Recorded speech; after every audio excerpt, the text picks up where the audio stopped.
तो नमस्कार दोस्तों, ये आज हमारा दूसरा दिन है राजस्थान डेली जीके फैक्ट का। तो आज हम पढ़ेंगे राजस्थान के लोक देवता के बारे में। राजस्थान के लोक देवताओं में से हम आज रामदेव जी के बारे में पढ़ेंगे। तो आशा और उम्मीद है कि आप अपनी तैयारी में व्यस्त होंगे। चैनल को लाइक एंड सब्सक्राइब करें। धन्यवाद। चलिए क्लास को शुरू करते हैं। सबसे पहले रामदेव जी से लेते हैं। तो रामदेव जी से पहला फैक्ट यही बनता है कि रामदेव जी का जन्म कहाँ हुआ और कब हुआ। रामदेव जी का जन्म भाद्रपद शुक्ल द्वितीया को हुआ और उडु कश्मीर शिव तहसील बाड़मेर में हुआ। रामदेव जी के माता का नाम मेणादे था और उनके पिता का नाम अजमल जी तंवर था। रामदेव जी के एक भाई था। रामदेव जी के भाई का नाम बलराम था, जिन्हें वीरमदेव था, जिनको बलराम का अवतार माना जाता था। और हरपुजी सांकला रामदेव जी के मौसेरे भाई थे। और रामदेव जी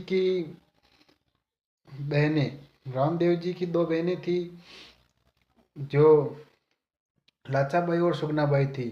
रामदेव जी के एक धर्म बहन थी, जिनका नाम डालीबाई है, जो मेघवाल जाति की थी। ये धर्म बहन है। रामदेव जी के मेघवाल जाति के भक्त रीक्या कहलाते हैं। इसके बाद रामदेव जी से अन्य और फैक्ट बनते हैं। रामदेव जी की जो पंचरंग का ध्वजा होती है उसे नेजा कहा जाता है। और जो रात्रि को जागरण लगता है उसको जम्मा कहा जाता है। और जो उनके पैदल यात्री आते हैं उनको जातरू कहते हैं। रामदेव जी के जो जयकारे लगाए जाते हैं उन्हें बादली कहा जाता है। रामदेव जी के अन्य नाम। रामदेव जी के अन्य नाम है रूणीचरा धनी और रामसा पीर, पीरोरा पीर, नीले घोड़ेरा स्वार, कृष्ण के अवतार, अर्जुन के वंशज आदि नामों से जाना जाता है। रामदेव जी के वाहन नीला घोड़ा था, जिसका नाम रेवंत था। ये बहुत इम्पोर्टेंट क्वेश्चन है, ये बहुत बार परीक्षा में पूछा गया है। रामदेव जी का घोड़ा नीला घोड़ा था, जिसका नाम रेवंत था। रामदेव जी एकमात्र लोक देवता थे जो कवि भी थे। इनका ग्रंथ 24 वाणियाँ है। रामदेव जी के मित्र सहयोगी भी रहे हैं हरजी भाटी, लक्की बंजारा, रत्ना राय का। ये रामदेव जी के सहयोगी मित्र रहे हैं। रामदेव जी रुणीचा रामदेवरा जैसलमेर में पड़ता है। यह मेला भाद्रपद शुक्ल द्वितीया से शुरू होकर भाद्रपद शुक्ल एकादशी तक बढ़ता है। यह रामदेव जी ने जब अवतार लिया तब तो बढ़ता है, और जब उन्होंने समाधि ली तब बढ़ता है।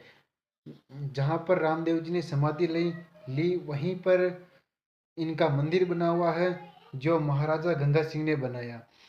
रामदेव जी से पहले एक दिन डालीबाई ने समाधि ली, उनका मंदिर भी वहीं पर बना हुआ है। रामदेव जी के अन्य मंदिर बिराटिया ब्यावर में स्थित है। तो मसूरिया पहाड़ी पर मंदिर बना हुआ है, जो जोधपुर में स्थित है। सोटा खेड़ा चित्तौड़ में स्थित है। तो रामदेव जी का छोटा रामदेवरा गुजरात में स्थित है। रामदेव जी ने शुद्धि आंदोलन भी चलाया, जिसमें हिंदुओं को जबरदस्ती मुसलमान बनाया जा रहा था। इससे इन्होंने हिंदुओं को वापस मुसलमानों से हिंदू बनाया। और जो इनके रात्रि में जो जागरण करते हैं उनमें जो महिलाएं जाती है वह कामड़ जाति की महिलाएं होती हैं, कामड़िया पंथ की महिलाएं होती हैं। रामदेव जी ने बाल्यावस्था में ही भैरव नामक राक्षस का वध कर सातलमेर को पोकरण के रूप में पुनः बसाया था। और रामदेव जी से जो अन्य महत्वपूर्ण प्रश्न पूछाते हैं इनके गुरुजी। रामदेव जी के गुरुजी बालीनाथ थे, जो मसूरिया पहाड़ी जोधपुर वहाँ पर वो साधना करते थे। इसलिए वहाँ पर इनका मंदिर बना हुआ है। और जो रामदेव जी की पत्नी है नेतल देव, यह अमरकोट पाकिस्तान के दले सिंह सोडा की पुत्री थी। बस आज की क्लास में इतना ही। धन्यवाद। आशा और उम्मीद है कि आप अपनी तैयारी में व्यस्त एवं मस्त होंगे। और बीएसटीसी के फॉर्म चालू हो गए हैं, उनमें जल्दी से अपना रजिस्ट्रेशन करवाएं और अपनी तैयारी को और ज़्यादा उड़ान दें। धन्यवाद। क्लास को लाइक एंड शेयर करें, ज़्यादा से ज़्यादा शेयर करें। धन्यवाद। रामदेव जी के मंदिर में रामदेव जी के पगलिया, जिन्हें पगलिया पद चिन्ह कहा जाता है, उनकी पूजा की जाती है।